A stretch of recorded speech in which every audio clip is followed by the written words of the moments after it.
Hey, hey, hey. Oh.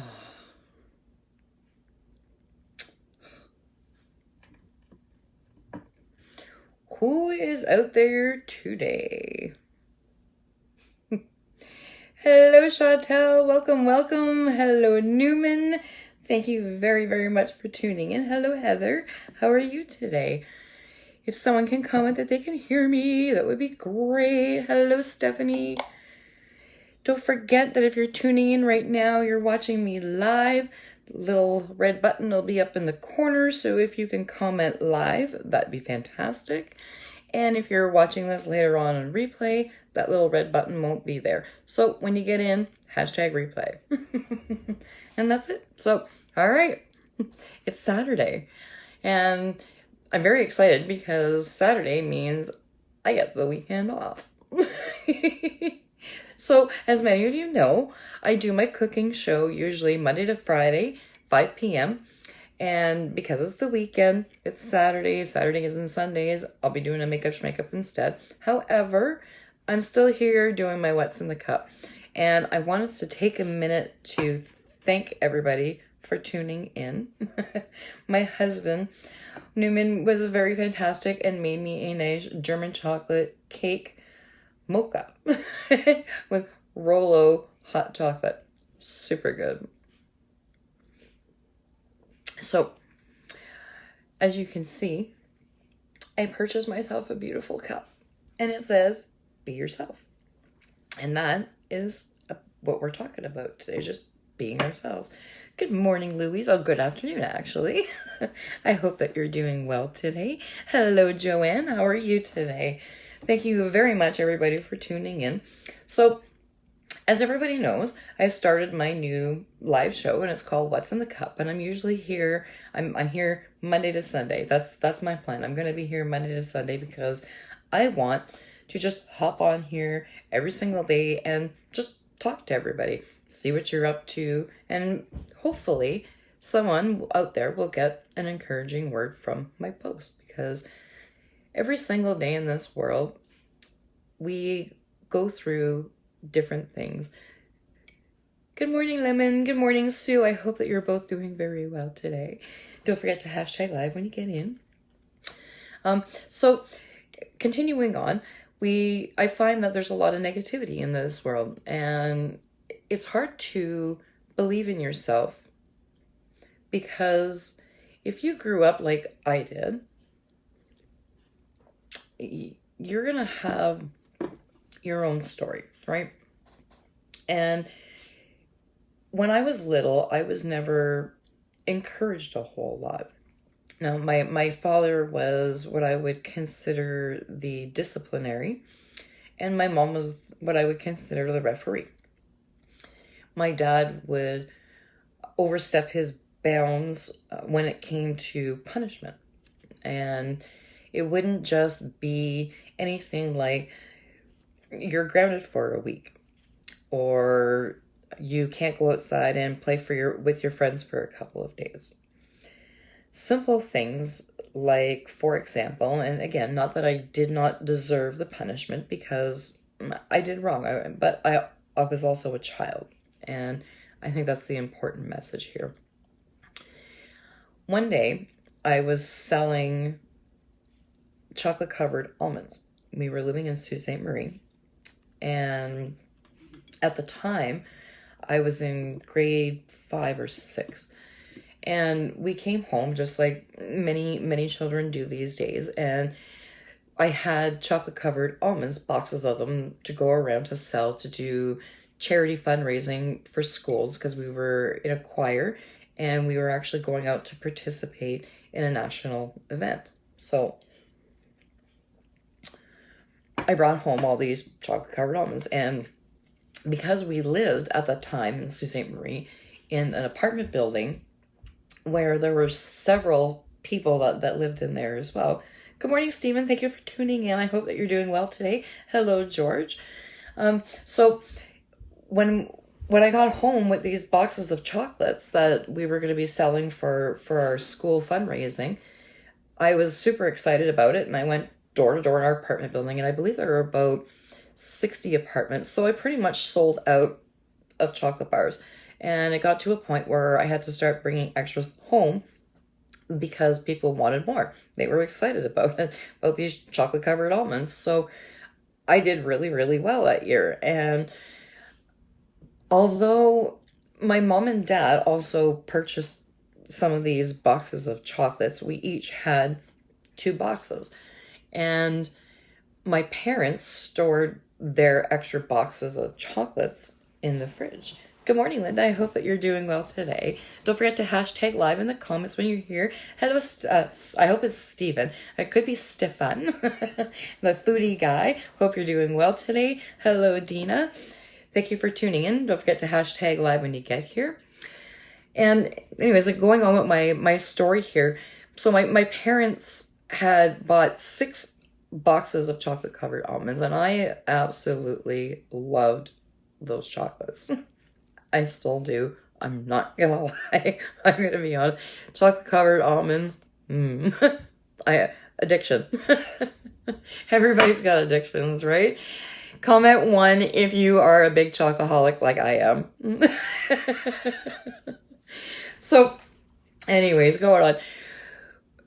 Again, 6 boxes of almonds. I ate my 2.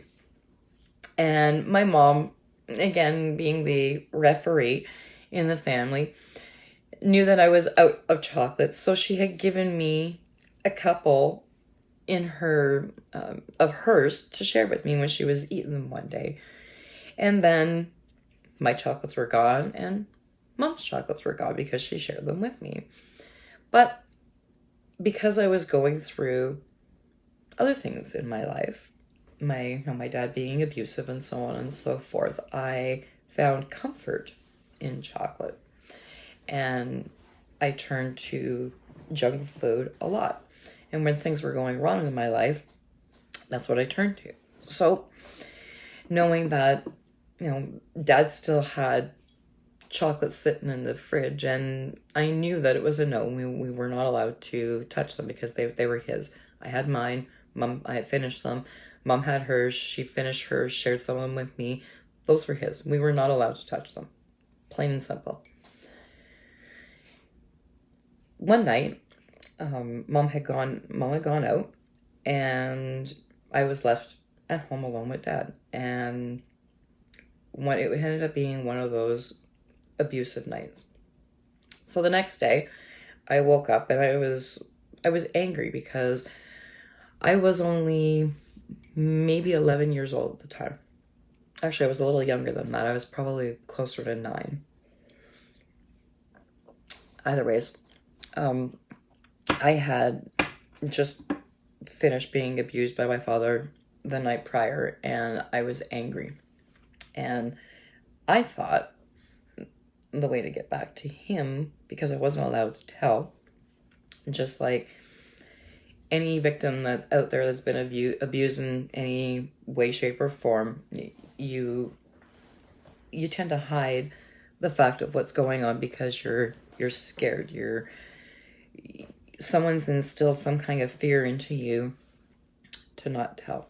So because I wasn't allowed to tell about the abuse that was going on, I snuck into that fridge and I snuck 1 or 2 chocolate covered almonds, popped them in my mouth, walked out, got away with it. Dad came home and it was only 1 or 2 missing out of the box, so it's not like he was going to realize that everything was gone, right?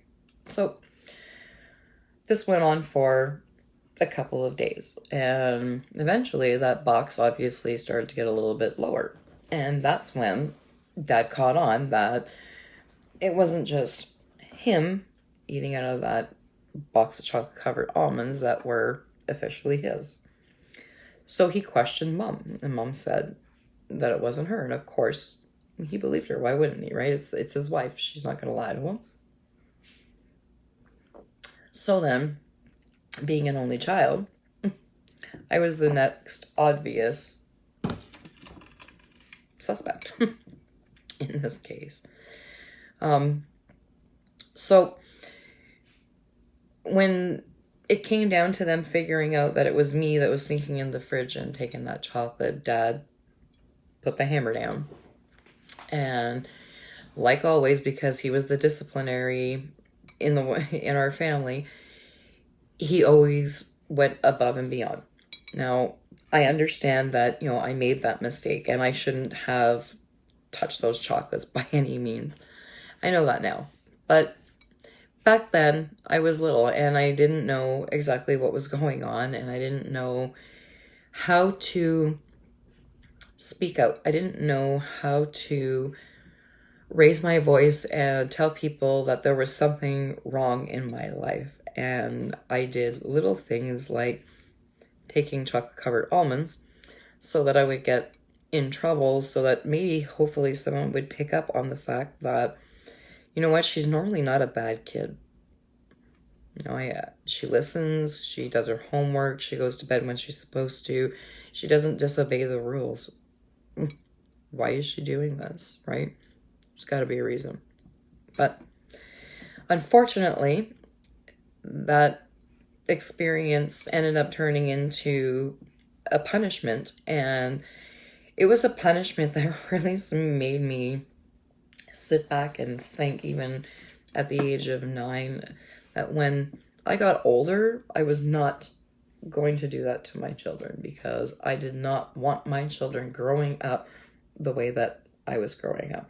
There was no way in this world that everybody was going through the exact same thing that I was. There was no way that everybody had an alcoholic father, or a drug addict mother, or a schizophrenic parent, or an abusive father that just didn't care. I mean, this man, although I still miss him to this very day, let me tell you, I still wish that I could pick up that phone and talk to my dad, because there are times that are hard, and he'd be the perfect person to talk to.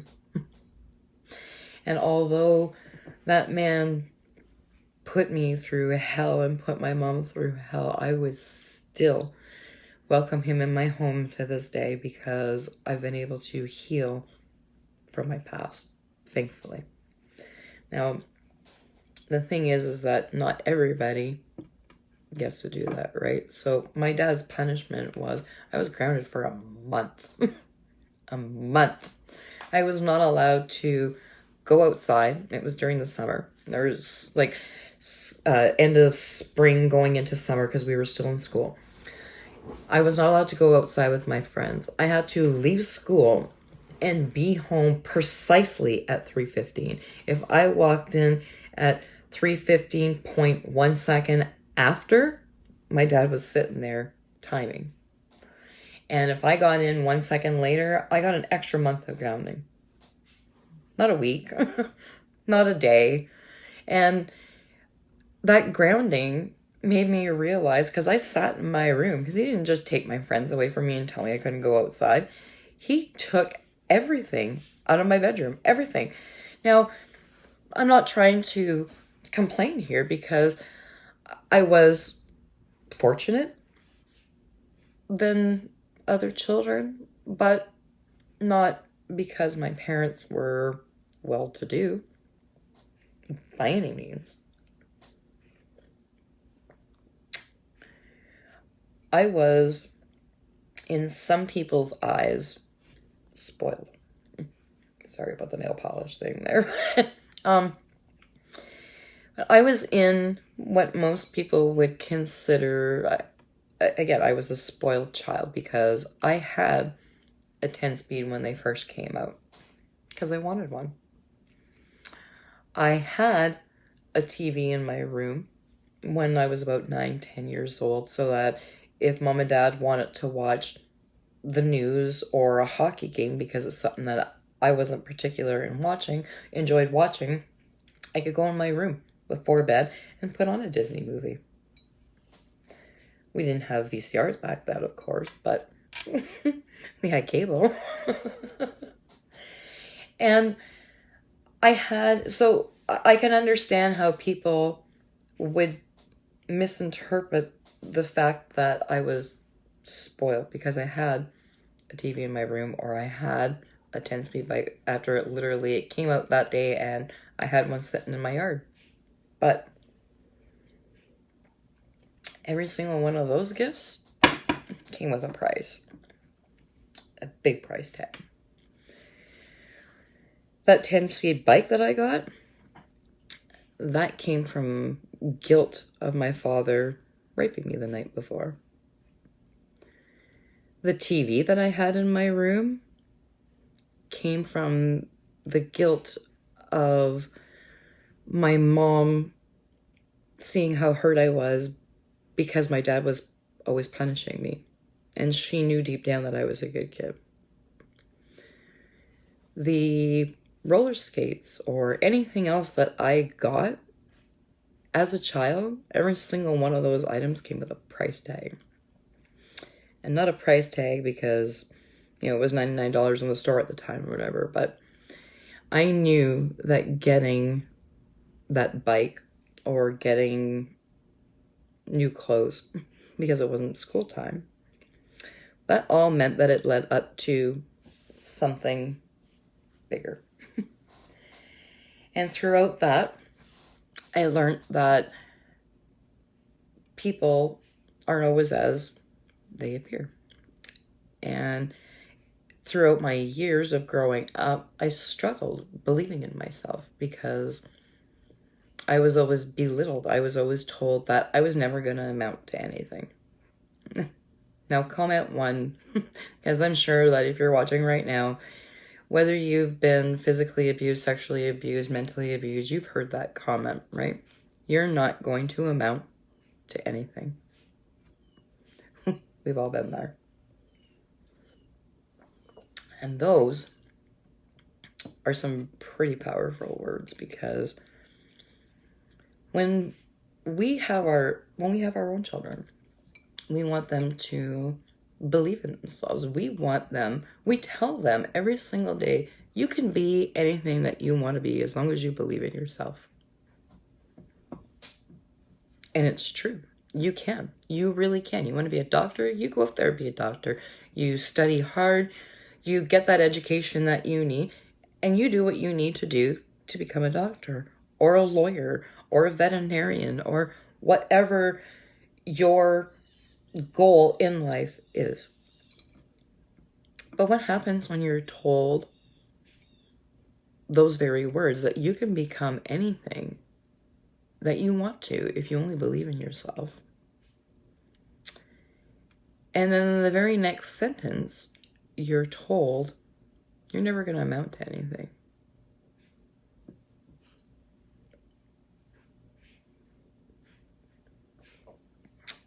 How do you, as a child,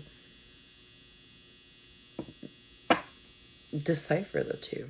How do you take something so positive that's going to make you believe in yourself and help you rise to the top? Because I want to be an author. I want to help people. I want to be out there every single day encouraging anyone to be themselves. And yet, here you tell me that I'm not going to amount to anything? How am I supposed to believe in myself? You don't. You grow up like me. You grow up trying to find your way in life. You grow up bouncing from one job to another, trying to make ends meet. You grow up thinking that because every time you've tried something new and you failed at it, that you are not going to become anything. That the people, all these years, your parents, your teachers, co-workers, whoever, those little voices that brought all that negativity into your head saying, you are never going to be anything. You're never going to amount anything. Every single time that you have to let go of a job, whether it's because it's not something that you can do, you thought maybe it was, that happens. health becomes an issue. Believe me, that's happened. Or you're just trying to figure out your way, and someone all of a sudden approaches you with a new idea, and you're sitting there going, nope, I ain't gonna do that. Why? Because I don't believe in myself. I don't believe that I can get out there and do something different.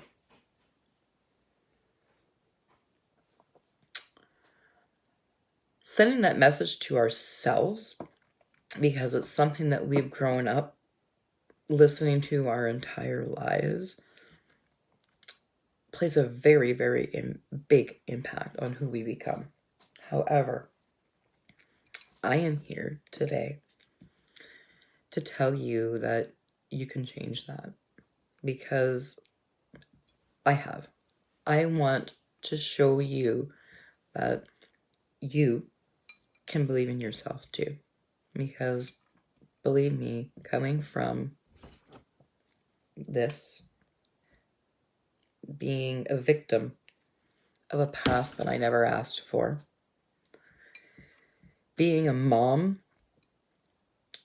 to my own mother, starting at the age of 11 because of her suicidal tendencies, because of her schizophrenic reality. Very unfortunate circumstances. But it's something that I had to get through. It's something that I had to sit down and figure out. Many of other people might have, been fortunate enough to been taken away from that kind of an environment. I was bounced around back and forth in CAS, and they just kept sending me back. They just kept sending me back. And I know that Mom tried. I do. I honestly do. I love that woman with all my heart. I would do anything for my mom because she's just that important to me. But I can't help but wonder sometimes, what would have happened if instead of being sent back, one of those foster homes would have adopted me, taken me in, or getting me out of where I was at, because it was such a bad spot. But that call never came. I struggled from the age of 4, when my abuse first started with my dad, until practically last year, when I turned 46 years old, and I realized that, you know what, it's time to go back in and get some help, because I just can't keep doing this anymore. And those are hard words for me to say, because I felt like I was giving up on my mom. That poor woman suffers every single day with voices in her head screaming at her. And I felt like I was failing her. And it took a really cold, hard dose of reality to, because I've been fighting for years to not become that addict, alcohol or drugs, or to not be that mentally ill person that my mom has been her entire life.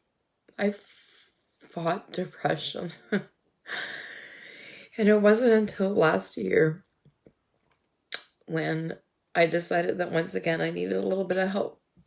I reached out and I contacted the Canadian Mental Health Association.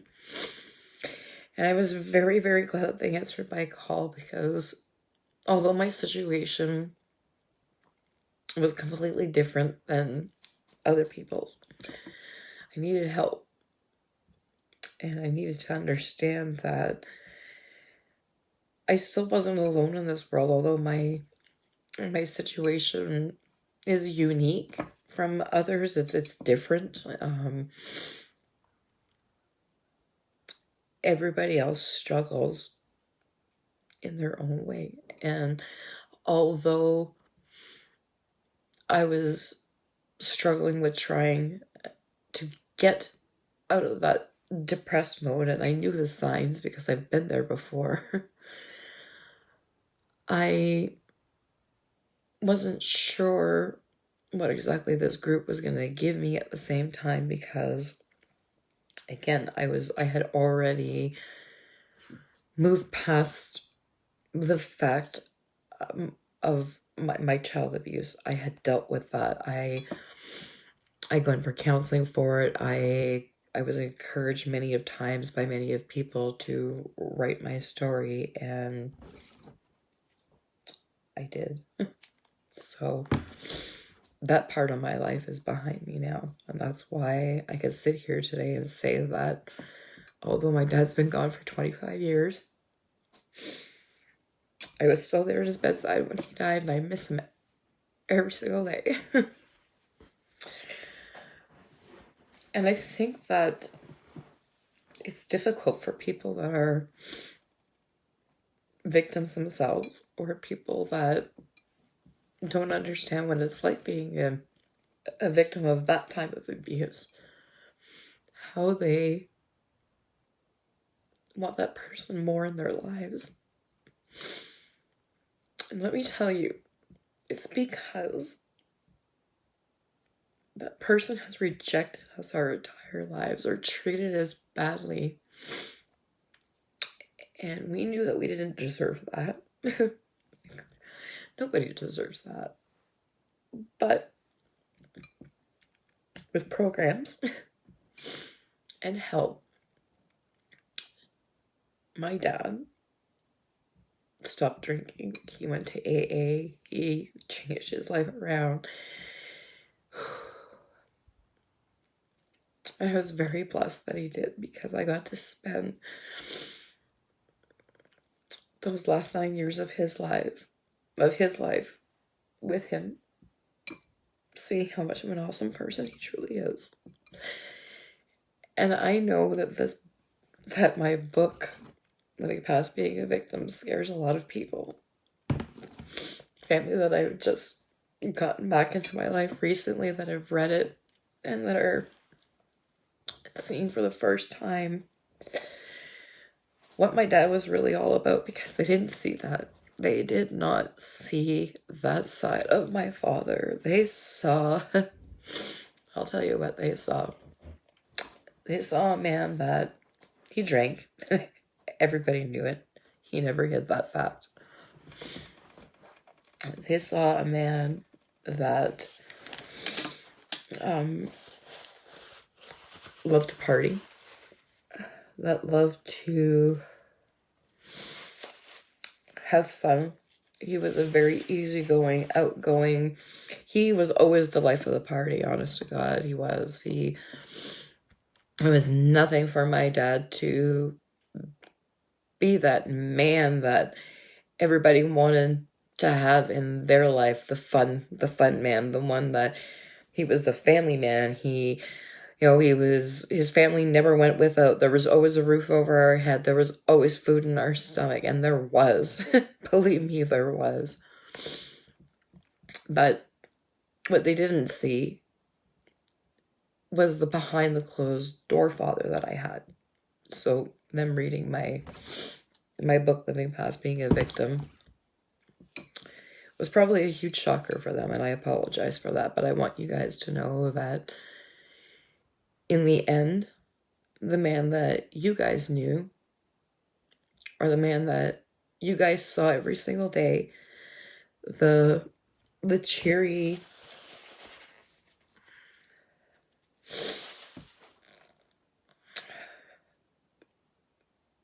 fun-loving dad and husband that he blindsided so many people with for so long.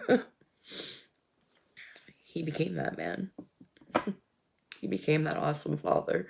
He became my best friend. And I miss him every single day. Every day. Because now that I've been able to heal properly and go to group when I needed it, and learn that although, again, my situation is different, and it's in its own little category because of the circumstances. I sat at those meetings, and there were, at first, I believe about 9. I think there was about a dozen of us, and then we slowly,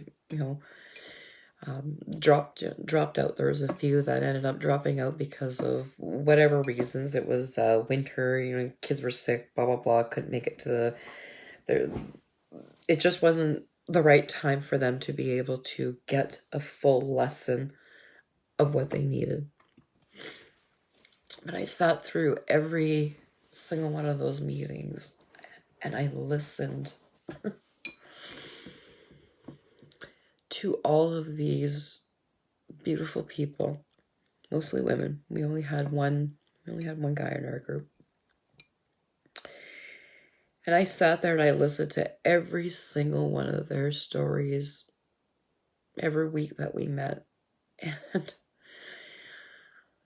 I couldn't believe that was my aha moment. That was one of my 2018 aha moments. The moment that I realized that although I thought I was going into a huge depression, I did the absolute right thing by reaching out and getting help.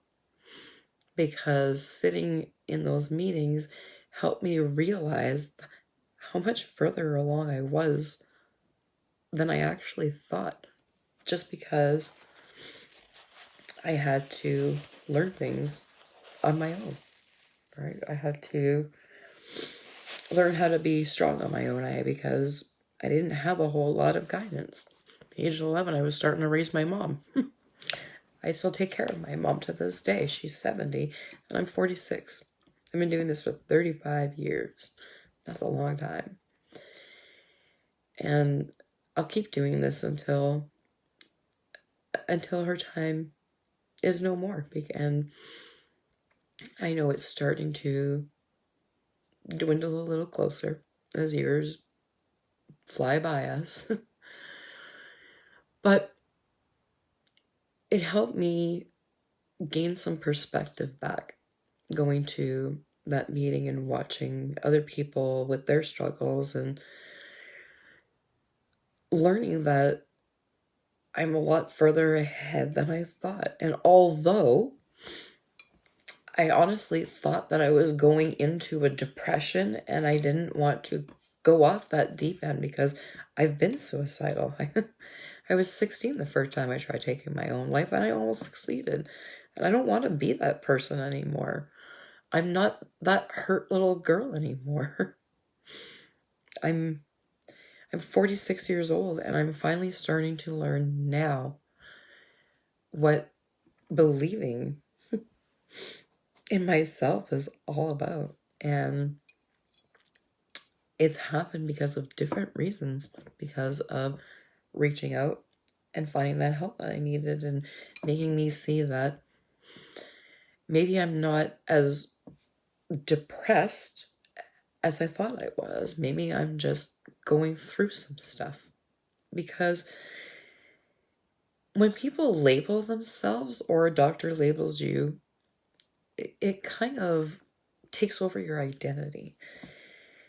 And I didn't want that to happen, because I know that I'm a strong person. I've been through hell and back, ladies and gentlemen. Hell. I've been that 4-year-old little girl that was sexually abused and didn't know who to turn to. I've been the little girl that sat on her mother's lap because her dad kicked the door kicked the door down because he was drunk and he was coming home to take his family back.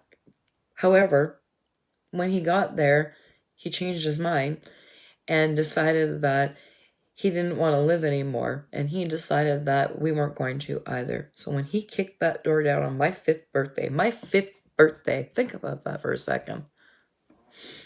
My father came home drunk on my 5th birthday, kicked the door down, walked through the trailer that we lived in, down into the bedroom where my mom was holding me, sitting on her lap with my face buried against her chest so that I wouldn't see when my father walked through that door with a gun in his hand.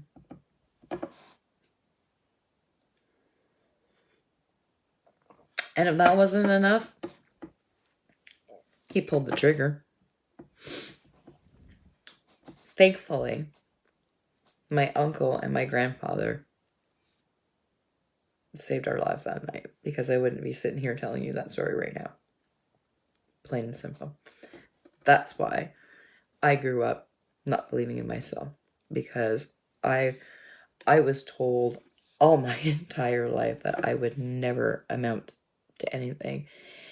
And my past, not that I deserved to have it, nobody does, was my lesson to becoming who I am today and being myself. And it's thanks to opening my eyes to new opportunities and not allowing myself to shut those doors anymore, and listening to the me that's in here that's been wanting to get out for ages. And let me tell you, 2019, it's that year. It is that year. We are in the process of packing up. We are leaving Ontario. We're moving to New Brunswick. We're going home. Once we get there, the deal is that we have to be there 3 months before, so that we are considered residents of New Brunswick before they can legally transfer my mom. So the sooner we get down there, the sooner we're going to be getting her home. And the sooner that we are going to be able to put a lot of the last 10 years of our marriage, my husband and mine's marriage, behind us. Not that our marriage was ever in any trouble at any point in time. And that's the crazy part, because no matter what we went through it together. And because of all the lessons that we learned and all the stuff that we were told through growing up or through being in other relationships and being told, these no's and you're doing this wrong and you're doing that wrong, and yelling at each other for things that is really out of the other person's control. And learning to appreciate each other and learning that, you know what? Maybe it wasn't us. Maybe it wasn't us that didn't give enough in our relationship, because they never lasted, right? Don't know why. I'm not saying that I didn't ever, or that he didn't ever play his part in, being the bad guy in the story, but in that story. But at the same time, you sit back and you look and you go, maybe it wasn't me. Because my husband and I get along like there's no tomorrow. He is my best friend. He is my confidant. Thank you very much, Chantal. I'm very proud of you as well, because I know that you're going to be changing your life and you have been working towards it for a long time as well. And honey, you got this. Look at me. Look at me. If I can do this, you can do anything too. Right? But we are, what was I saying? Dirt Fiber Fog moment there. But we're looking forward to, again, putting these things behind us, because we've learned that, again, maybe it wasn't us that was the issue in our former marriages or our former relationships. Maybe it was just the person that we were with wasn't our right match. Not that they weren't close, but they weren't perfect for us, right? And I'm very, very glad that I now have my husband in my life, and I'm very, very blessed and fortunate, and I count my blessings every single day. I thank that man every single day for being my rock and understanding me when I'm at my lowest and at my highest points, at my darkest hours and my brightest ones. So here's to 2019 being that much better all around and continuing to explore my true beauty on the inside now that I've healed a lot. I still have a lot of healing to do, ladies and gentlemen, but I'm gonna get there. And with your guys' help, helping me share my message by sharing my video and getting out there to others, by you guys commenting on my shows, hashtagging live or replay when you're watching, or just being here every single day and showing myself that I am worth it and that I am gonna amount to something. Because I don't care how many times you told me that I couldn't do something. Guess what? I figured out the perfect way now that I can. And you know what, guys? You can too. So here's to 2019 and being yourself. If you want to continue being yourself, you want to learn how I have moved forward past everything, and I have been using my 2019 to continue moving forward in a super positive direction by being encouraged every single day, then you comment me and I will message you. Until then, stay strong, like Lorraine says. Stay strong.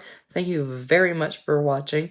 If you're just starting to tune in now, I'm going to be posting this video in a few moments so you can watch it on replay. So that's what's in my cup today, ladies and gentlemen. Have a great day, and we'll see you later.